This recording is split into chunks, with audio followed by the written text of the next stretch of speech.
চলুন আজ স্বাস্থ্য নিয়ে আমাদের ভাবনাটাকে একটু অন্যভাবে দেখা যাক। এটাকে একটা বিদ্রোহের মতো করে ভাবলে কেমন হয়? ঠিক তাই, আজকের আলোচনাটা ঠিক এই নিয়ে। এই স্লোগানটা তো আমাদের সবারই চেনা, তাই না? কার্ল মার্কসের সেই বিখ্যাত ডাক। এটা শুনলেই কেমন একটা বিদ্রোহের অনুভূতি হয়, একটা পরিবর্তনের ডাক। এবার ভাবুন তো, ওই একই ঝাঁজ, একই শক্তি যদি আমাদের নিজেদের স্বাস্থ্যের জন্য ব্যবহার করা হয়, ঠিক এই রকমই একটা নতুন ডাক এখন শোনা যাচ্ছে। শান্তির সন্ধানীরা এক হও, তোমাদের অসুস্থতা ছাড়া হারানোর কিছুই নেই। মানে মার্কসের সেই ডাকটাই যেন পার্সোনাল হেলথ রেভলিউশনের জন্য নতুন করে ফিরে এল। তো চলুন গভীরে যাই, দেখি কিভাবে সুস্থ থাকাটাও একটা বিদ্রোহ হতে পারে। এই নতুন সংগ্রামের ডাকটা আসলে কি বলছে? আচ্ছা, একটা প্রশ্ন করা যাক। আমাদের চারপাশের এই যে সমাজ বা লাইফস্টাইল, যেটা আমাদের ওপর সারাক্ষণ একটা প্রভাব ফেলছে, এটা কি আসলেই আমাদের বন্ধু নাকি শত্রু সেজে বসে আছে?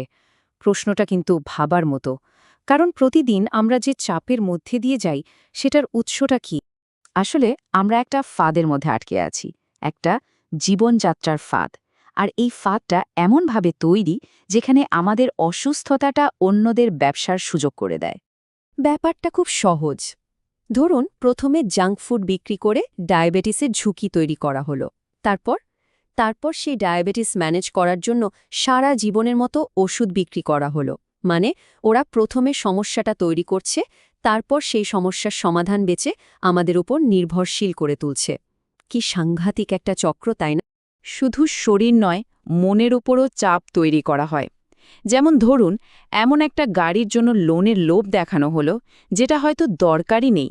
ফলাফল, মাথায় বিশাল ইএমআইয়ের বোঝা। আর এই বোঝা বইতে গিয়ে মানুষ স্ট্রেসের এক অন্তহীন চক্রে আটকে যায়।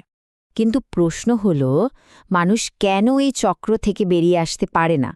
এর পেছনের মূল কারণটা কি? কারণটা হল ভয়। একেবারে একা হয়ে যাওয়ার ভয়। ভিতরে ভেতরে একটা ভয় কাজ করে, তাই না? যে আমি যদি সবার মতো না চলি, এই সামাজিক নিয়মগুলো না মানি, তাহলে তো আমি একা হয়ে যাব। আর এই একাকিত্বের ভয়টাই আমাদের ওই ইঁদুর দৌড়ে দৌড়াতে বাধ্য করে। কিন্তু চলুন এই হারানো শব্দটাকেই একটু অন্য চোখে দেখি।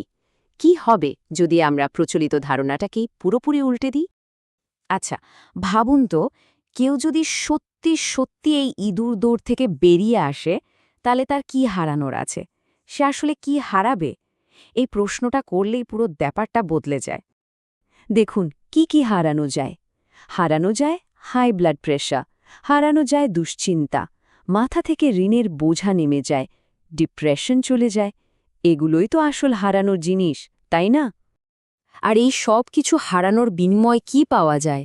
পাওয়া যায় নিজের আত্মাকে, নিজের আসল সত্তা, নিজের স্বাধীনতা। সেটাই তো ফিরে আসে। সুতরাং মোদ্দা কথা হলো এটাই। এখন সময় এসছে নিজের পরিচয়টা বদলে ফেলার। ভেড়ার পালের মতো না চলে সিংহের মতো একলা চলার সাহস দেখানোর। পছন্দটা কিন্তু খুব পরিষ্কার। একদিকে আছে ভেড়ার পালের মতো ভিড়ের সঙ্গে অসুস্থতার দিকে এগিয়ে যাওয়া, আর অন্যদিকে আছে সিংহের মতো একা কিন্তু শক্তিশালী একটা পথ, যেটা স্বাস্থ্যের দিকে নিয়ে যায়। সিদ্ধান্তটা আমাদের নিতে হবে। তাই একদম শেষে এসে চলুন আবার সেই প্রথম কথাটা মনে করি। বিদ্রোহটা আসলে সেই সব অভ্যাস আর সিস্টেমের বিরুদ্ধে যা আমাদের ভেতর থেকে শেষ করে দিচ্ছে। আর সবসময় মনে রাখতে হবে, আমাদের অসুস্থতার ওই শেকলগুলো ছাড়া আর কিচ্ছু হারানোর নেই।